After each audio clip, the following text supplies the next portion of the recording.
ایک دن بچوں نے دادی سے کہانی سنانے کی فرمائش کی تو وہ راضی ہو گئی۔ شان بولا، نانی کوئی بھوت کی کہانی مت سنائیے گا، مجھے بڑا خوف آتا ہے بھوتوں کی کہانیوں سے۔ یہ سننا تھا کہ کاشف کے کان کھڑے ہو گئے۔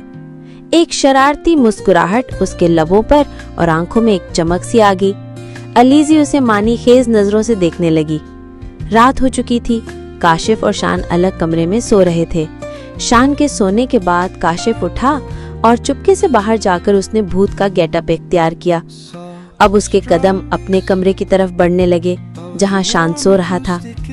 کاشف آہستہ آہستہ قدم بڑھاتا ہوا شان کی طرف بڑھ رہا تھا۔ اس نے دیکھا کہ شان چادر اوڑے بے خبر سو رہا ہے۔ اس سے پہلے کہ وہ چادر ہٹا کر شان کو ڈراتا، اچانک کسی نے اس کے کندھے پر ہاتھ رکھا۔ کاشف نے جو گھوم کر دیکھا تو اس کی روح فنا ہو گئی۔ علیزے جاگ رہی تھی۔ اسے معلوم تھا کہ کاشف شان کو بھوت بن کر ڈرائے گا۔ ابھی تھوڑی ہی دیر ہوئی تھی کہ اچانک علیزے کو کاشف کی چیخ سنائی دی۔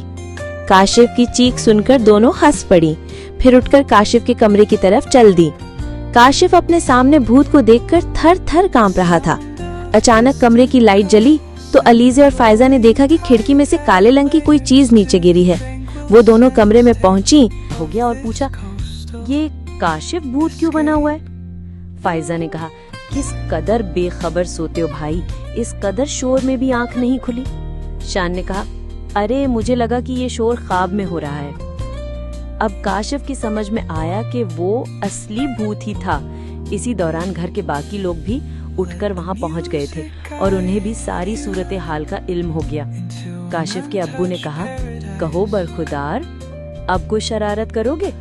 اصلی بھوت تمہیں شرارتوں کی سزا دینے آیا تھا، لیکن علیزے اور فائزہ کے آنے سے وہ غائب ہو گیا۔ اب کوئی شرارت نہ کرنا۔